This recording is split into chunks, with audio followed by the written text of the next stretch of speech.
আসসালামু আলাইকুম। কেমন আছেন সবাই? আরও একটি নতুন ভিডিওতে আপনাদের স্বাগতম। আশা করি সবাই সুস্থ আছেন, ভালো আছেন। আমিও আমার পরিবার নিয়ে আলহামদুলিল্লাহ ভালো আছি। আজকের ভিডিওটা শুরু করলাম বিছানা ঝাড়ু দেওয়া নিয়ে থেকে। সকালবেলা উঠে আমি রান্না করেছি, 2 ছেলেকে রেডি করিয়ে খাইয়ে স্কুলে দিয়ে চলেও এসেছি। আসলে সকালবেলা এত তাড়াহুড়া করে কাজ করতে হয় যে আপনাদের সাথে আমি ভিডিওটা শেয়ার করতে পারি না। তবে কোনো না কোনো দিন অবশ্যই একদম সকাল থেকে শুরু করব। আমি একটু এক্সপার্ট হয়ে নেই। আসলে আমার নতুন চ্যানেল, নতুনভাবে আমি সব কিছু শিখেছি। অতটাও ওইভাবে ভিডিও করতে পারি না, বুঝতে পারি না কখন কিভাবে কি করব। ভুলের মধ্যে দিয়েই হয়তোবা শুরুটা হচ্ছে, জানি না শেষ পর্যন্ত কি হবে। তবে আমার জন্য সবাই দোয়া করবেন, আমি যেন শেষ পর্যন্ত ভালোভাবে সব কিছু শিখতে পারি এবং আপনাদের সাথে থাকতে পারি। আর সকালবেলা অনেক তাড়াহুড়া করে কাজ করতে হয়, যার কারণে আরও পেরে উঠি না। তারপরে আমি 2 রুমের বিছানাটা ঝাড়ু দিয়ে নিলাম, এদিকে সোফাটাও ঝেড়ে গুছিয়ে নিলাম। সকালবেলা ৯টার মধ্যেই সব কিছু করতে হয়, রান্না করা, আবার 2 ছেলেকে রেডি করানো। বড় ছেলে গোসল করে, তারপরে ও রেডি হয়ে স্কুলে যায়, একেবারে 4:30টার সময় আসে। আর ওর হচ্ছে সকালবেলা গরম ভাতও একটু খাইয়ে দেওয়া হয়। আবার ছোট ছেলেটা গরম ভাত খেতে চায় না সকালবেলা, যার কারণে আবার বড় ছেলের টিফিনও দিতে হয়। মানে সব কিছু মিলে একটু ঝামেলার মধ্যে দিয়েই চলতে হয়। তো আলহামদুলিল্লাহ, আল্লাহ ভালো রাখছে, ভালো আছি। এভাবেই যেন আমার দিনটা কাটে। সবসময় সেই মনোবাসনাই আমার, এর বেশি কিছু চাওয়ার নেই। এই যে টেবিলে চলে আসছি, দেখেন টেবিলের কি অবস্থা। আসলে রাত থেকে শুরু করে সকাল পর্যন্ত টেবিলটা এরকমই থাকে। তারপরে ছেলেদের স্কুলে দিয়ে আসার পরে আমি টেবিলটা গুছিয়ে ফেলি, আর সারাদিন এভাবে রাখি না। আমি টেবিলটা আগে ক্লিন করে আর কি সব কিছু সরিয়ে নিয়ে মুছে নিলাম সুন্দর করে।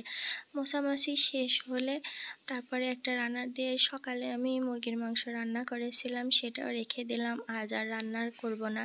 আমি আমার ছোট ছেলে দুপুরে খাওয়ার পরেও এই তরকারিটা থেকে যাবে, যার কারণে আর এক্সট্রা রান্না করব না। আর টিফিন আমি আজ বড় ছেলে সকালে দেই নাই, তাই এখনও টিফিনটা রেডি করে নেব। টিফিন রেডি করে আমি ঘরগুলা আর কি ঝাড়ু দিয়ে তারপরে যতটুকু কাজ আর কি করতে পারি 11:30টার মধ্যে কমপ্লিট করে, তারপরে 11:30টার মধ্যে আমি আবার বাসা থেকে বের হয়ে যাব।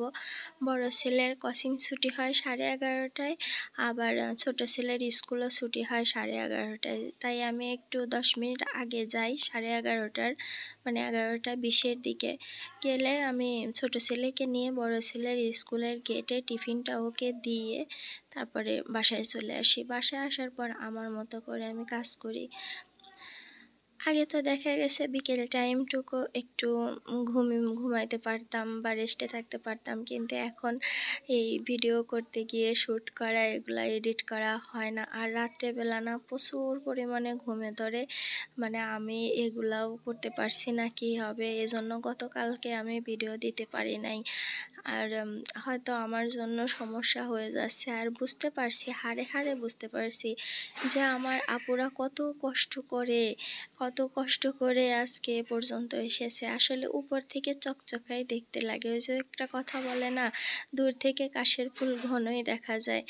এর মধ্যে আসলে মাসের শুরু যেহেতু অনেকগুলা বাজারই নিয়ে আসছে, কিন্তু আমি একেবারে গুছিয়ে ফেলতে পারছি না। আর কিছু কিছু বাজার আছে আমি গুছিয়েছি অফ ক্যামেরাতেই। আর চিনিটা আমার ঢালা হয়েছিল না, কারণ চিনির কৌটাটা না 1 মাস ব্যবহারের পরে দেখা যায় একটু ঘেমে যায়, কেমন যেন চিনিগুলা লেগে যায়।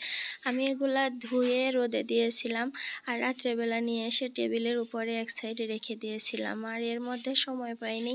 এখন যেহেতু একটু সময় আছে, 11:30 বাজতে অনেকটাই বাকি আছে, তাই এখন এগুলাও রিফিল করে নেই।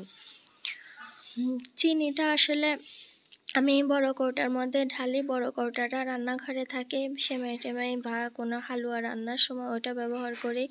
আর যেটা ছোট কৌটা, ওইটা আমি চা কফির জন্য রেখে দিই। এদিকে খেসারির ডাল ছিল, এই ডালের কৌটাটাও না একটু পোকা পোকা হয়ে গেছিলো, ওটাও আমি মেজে ধুয়ে রোদে শুকিয়ে নিয়েছি। এখন ওটাও রিফিল করে নিলাম।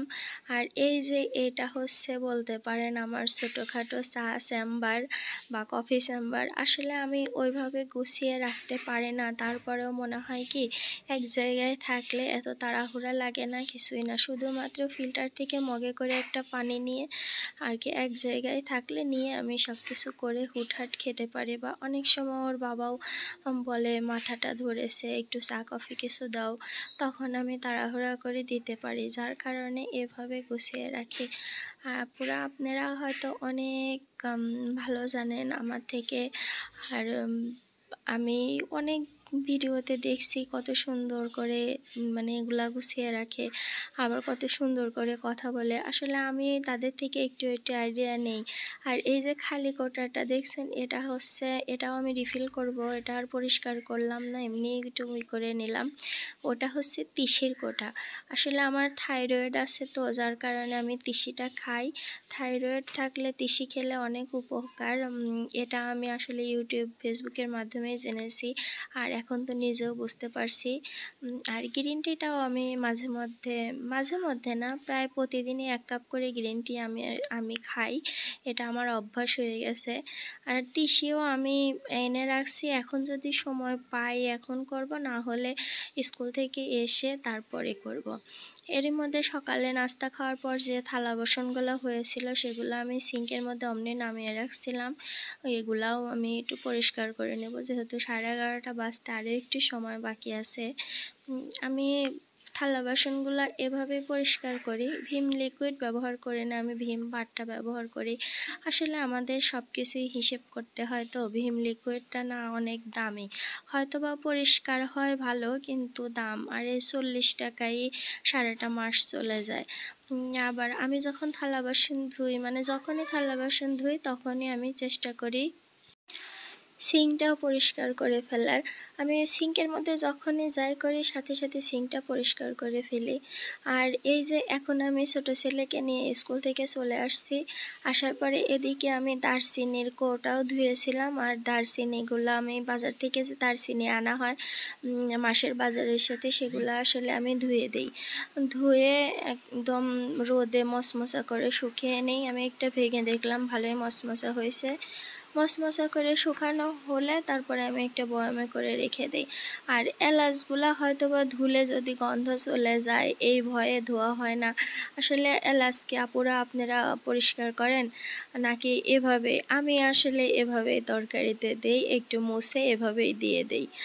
আর এই যে খানিকটা এলাচ আর দারচিনি এখানে রেখে দিলাম, এগুলা আমি জিরা ভেজে জিরার সাথে ব্লেন্ড করে রাখবো। আর অনেকটা জিরাও আনছিল,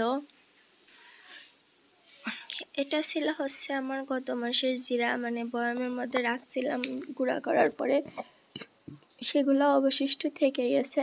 আমি অবশ্য ওর বাবাকে বলছিলাম এবার অল্প করে আনো, তারপরে বলছিল না, যে এবার মাসে যা কিনি সেটাই কিনবো, যদি তোমার থেকে যায় তাহলে আগামী মাসে কিনবো না। আসলে আমরা দুজনেই একটু হিসেব করেই চলি, চেষ্টা করি চলার, তারপরে দেখি কি হয়। আর যেহেতু আগের জিরা ওইগুলো আমি ঢেলে নিলাম, আর এখানে উপর থেকে আবার আমি আর একটা বয়াম রেখে দেব। আর এই যে বাকি জিরাগুলো আমি এখানে ভেজে নিয়ে আসছি, আর ব্লেন্ডারটাও নামিয়ে নিয়ে আসছি। নিয়ে আসার পরে আমি ওই এলাচ দারচিনি আর জিরা একসাথে একবার ব্লেন্ড করে নেব, এটা এক বয়ামে রাখবো। এটা আমি ব্যবহার করি যে কোনো মাছের তরকারি হয়ে যাওয়ার পরে একটু 1 চামচ এই ব্যবহার করি, তাতে করে মাছের তরকারি থেকে একটু এলাচ দারচিনির ফ্লেভার আর ভাজা জিরার ফ্লেভারটা পাওয়া যায়, মানে তরকারিটা খেতে ভালো লাগে আমার কাছে মনে হয়। এমনকি আমরা পরিবারের সবাই আর কি পছন্দ করি, এভাবেই আমি রান্না করি। আর বাকি যে জিরাগুলো আছে এগুলা আমি এমনি ব্লেন্ড করে আরেকটা বয়ামে করে রাখবো। আর সেটা হচ্ছে, এটা আমি শুধুমাত্র যেহেতু মুরগির মাংস হোক গরুর মাংস হোক, মানে যে তরকারিগুলোতে আস্ত এলাচ দারচিনি গরম মশলা ব্যবহার করি, সেইগুলাতে শুধুমাত্র ভাজা জিরার গুঁড়াটা ব্যবহার করি। এই জন্য আমি 2 বয়ামে করে রেখে দিলাম। মানে এইটা আমি আসলে বুঝতে পারি কিভাবে, এটা আমি রাখার সময় 2 জায়গায় রাখি। আর যেহেতু আমার রান্নাঘরে আমি ছাড়া আর কেউই রান্না করে না, তাতে করে আমার কোনো সমস্যা হয় না। আমি 2 জায়গায় রাখলে 2 টা বয়াম বুঝতে পারি। ওই যে আপনাদের সাথে আমি একটু আগে শেয়ার করলাম যে আমার একটা তিসির খালি কৌটা দেখালাম। ওই যে তিসিগুলাও আমি একটু হালকা টেলে নিয়েছি। এখন এগুলাও পাউডার করে নেব, ব্লেন্ডারে পাউডার করে ওই বয়ামে করে রেখে দিব। আজ এই গুঁড়া করার মাধ্যমে ভিডিওটা শেষ করলাম। আসসালামু আলাইকুম, আল্লাহ হাফেজ।